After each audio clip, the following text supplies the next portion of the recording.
Miquella did nothing wrong. Change my mind. So I'm going to try and compare Miquella's plan compared to that of every other demigod in the game. A quick disclaimer, the only lore videos I listen to come from Hawkshaw, and even though I'm not going to say I'm an expert in his lore, this is what I've gathered from everything that I've read and heard. So to start with, guys, I really want to go over Mog, his dynasty, and why I don't think, for one, he was bewitched by Miquella, and two, I think he is still pure evil. So I know the whole history of the omens, Mog and Morgott, and their kind, and it is sad, but the reality is, guys, is nothing really justifies Mog's actions. Morgott sealed away his cursed blood in the sword, and became Saint of the Erd Tree through that. Mog, on the other hand, went deeper underground into the Eternal Cities, and this is basically where he found the Formless Mother, which is an outer god. I believe, guys, that the Formless Mother is one of the far more malevolent outer gods in the game. One of the reasons I believe that it's very wicked is because it tends to only show itself to people that have suffered so much. This reminds me a lot of Berserk's God Hand, because they only show themselves to people that have lost everything, who are chosen. And in Mog's case, he had a cursed blood, which she basically blesses and grants power to. The outer god Heirloom confirms this. And it also brings up a unique instance where Mesmer is killing the Horn Scent, and even they found the Formless Mother through that chaos. Mog's cursed blood is the entire reason that he was locked away. So when he found the Formless Mother, he became obsessed with his blood and the power of it. When you look at the followers of the Formless Mother, it's all bad. Mogwyn's dynasty, all the stones are covered in blood. It's a festering swamp with bloodthirsty flies, and even the crows that are feasting on things there are all malformed and tainted too. You find followers of the Formless Mother in the DLC too. Like Mog, they have a trident of their own that they use to pierce the Formless Mother and use blood magic. You might notice that some of the participants of this ritual are dead, meaning that people die during this, and the others just sit there and feast off their corpse. They make weapons out of their dead friends, the trident's made out of bones of the Blood Fiend, and the Blood Fiend's arm as well. The Blood Fiend's arm, they just ripped off one of their dead friends and uses it as a weapon.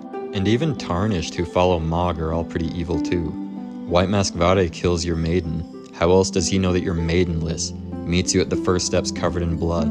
Any Tarnished who are trying to join Mog's dynasty have to kill a maiden just to get entrance. To me, all of this seems really evil, even if he's just trying to oppose the current order. I don't believe that Miquella charmed Mog either. Mog knows that he needs an Empyrean to ascend to godhood, and the only Empyreans that exist in this current day and age are Ranni, Miquella, and Malenia. With those three being the only options to Mog, I think it's pretty obvious that Miquella is the easiest option because Ranni is an extremely powerful sorceress, and Malenia is an extremely powerful swordswoman. And even though Miquella is extremely intelligent, he is cursed with eternal childhood, so he's very small. So I think Mog was waiting for the right time to kidnap Miquella, and so when he sent Malenia away to fight Radahn in Ionia, he took the opportunity. The end of the DLC showed that Miquella did tell Radahn ahead of time that he wanted him to be his consort and that was his plan, but I think Radahn had far too much honor to turn his back and betray the Golden Order for Miquella. Another reason I don't believe that Mog was charmed by Miquella is that if Miquella was strong enough to charm someone as powerful as Mog permanently, he wouldn't need Radahn to be his consort. He could just control Mog, and in the Age of Compassion where he's trying to make a home for Omen, Misbegotten, and all malformed things, Mog would have been a better consort anyways because he's an Omen, so it would have made more sense. Miquella chose Radahn specifically to be his consort because of the qualities of his character. If Miquella was just able to control everybody to do his bidding, he wouldn't need to have things so complicated. I think Miquella was expecting something to happen with Mog, because Mog did need an Empyrean, and at the same time Miquella needed Mog to get into the Land of Shadow.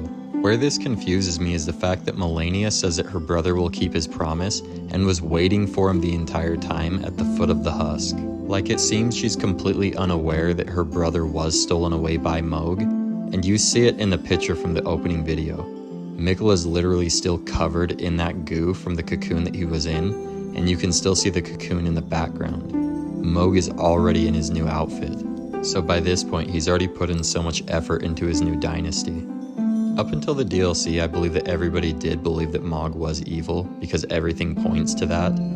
The only thing is that in the DLC, Sir Ansbach, he kind of puts doubt into that.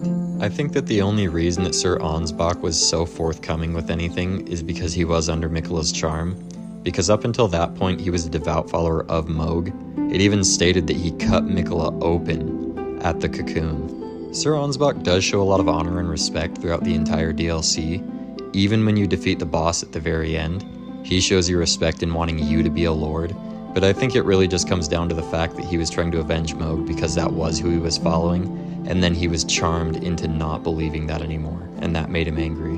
Like, I see a lot of people comparing Ansbach to Lita and saying that Ansbach is the one that truly has honor, but if you really stop and think about it, the only thing that Miquella charmed Lita with was trusting the others. Both characters that Lita does want to end up culling, being the Hornsent and Ansbach, both do turn out to betray Miquella. Even after Mesmer's defeat, the Hornsent's vengeance still isn't sated, and even says that if Miquella gets in the middle of that, then he doesn't want Miquella's peace. Even with Ansbach, once the charm wore off, he instantly went back to serving Mohg essentially, instantly going to being angry about the whole situation with Mohg and Miquella. And justified in his anger or not, we've already established that Mohg and his dynasty are pure evil, meaning no matter what Sir Ansbach's intentions are, he's still serving evil. I now want to go over Miquella's actions, beliefs, and what his end game is, and why his is the best out of all of them. Like, if we stop and examine Ranni, for example, guys, she's similar in the sense that she understands that the entire order that they're currently under is being manipulated by an outer god, which is the greater will. The biggest reason that I don't trust Ranni is because she learned from the witch Renna in secret. Nobody knew of this. And on top of that, the first time that you meet Ranni, she calls herself Renna the Witch. Not only that, but the puppet body that she inhabits is modeled after that very same witch. And so for me, I can't help but feel like that witch Renna, she doesn't outright control Ranni, she manipulated her entire future for her own ends. So even though her and Miquella are a little bit in the same in the sense that they understand that an outer god is manipulating everything that they want to overthrow, they went about it in completely different ways. We can't forget that Ranni orchestrated the Night of the Black Knives and even worked with Rykard during that. Because as we learned, guys, Marika herself was starting to see issues with the Order, and part of me wonders that if the Night of the Black Knives didn't happen, what would have been different? Because Marika was working on changing things just got way too out of hand. Now when we look at Miquella's motives, guys, everything that he's doing is trying to mend or heal. He spent his entire youth trying to find a cure for Malenia's scarlet rot, and when he couldn't find it, he abandoned Golden Order fundamentalism. That's what led him to unalloyed gold, which is actually what was able to treat the scarlet rot in Malenia. It didn't cure it, but it did treat it. He also heavily lamented Godwyn's death. He wanted him to die a true death and to save his soul. He even grew the Halig tree from his own blood to try and make a haven for Albinoric's misbegotten and any other that were rejected by the Order. It was when Miquella found out that the roots of everything, his birth, and even the way that Marika became god of the current Order, is all corrupt, that he threw away everything to try and fix it. And I think this is actually what makes Miquella truly a really good character, because he abandons everything for this vow that he speaks of. He throws away his entire body, his lineage, his love, his eyes, everything. Something I often read is people say that he is evil because he abandoned everything of what he was, and he's no longer that, he's something different, which, even though I do think that that is kind of true in a way, because he did give up everything, I still think he would stick to his original plan. And that's why he gave up everything, because he knew he would still follow through with it. And I think that's why it's important that Radahn is his king consort, because he chose Radahn for good qualities. Though I do believe that there is something to be said about that, because of the stuff that Saint Trina says, she sounds like she wants you to kill Miquella to save him from the fate that he has for himself. Not that he would do something bad, but to save him from himself. Miquella, stop. Don't turn the poor thing into a god. Godhood would be Miquella's prison. A caged divinity is beyond saving.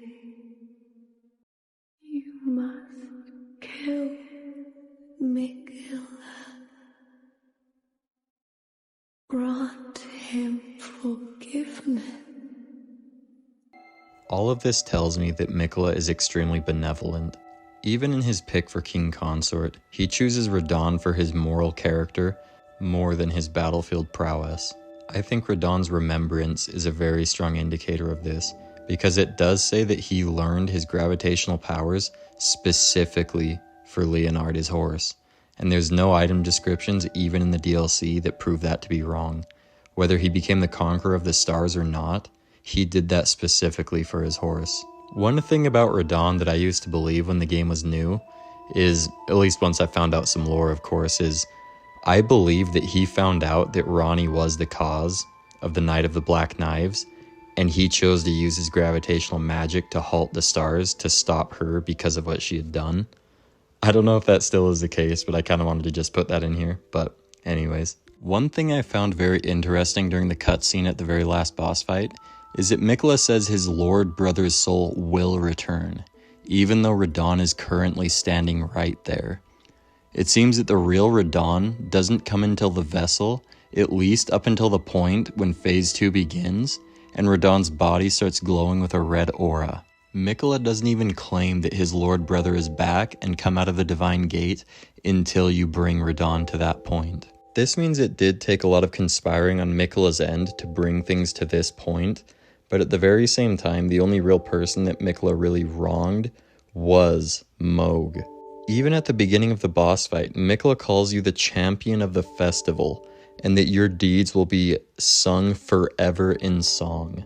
During the cutscene for Phase 2, Miquella even asks you to join them, to yield and to stop fighting. He doesn't see any other point in fighting. His goal's almost realized. He's about to be the god of the Order, to bring the age of compassion and make the world a gentler place.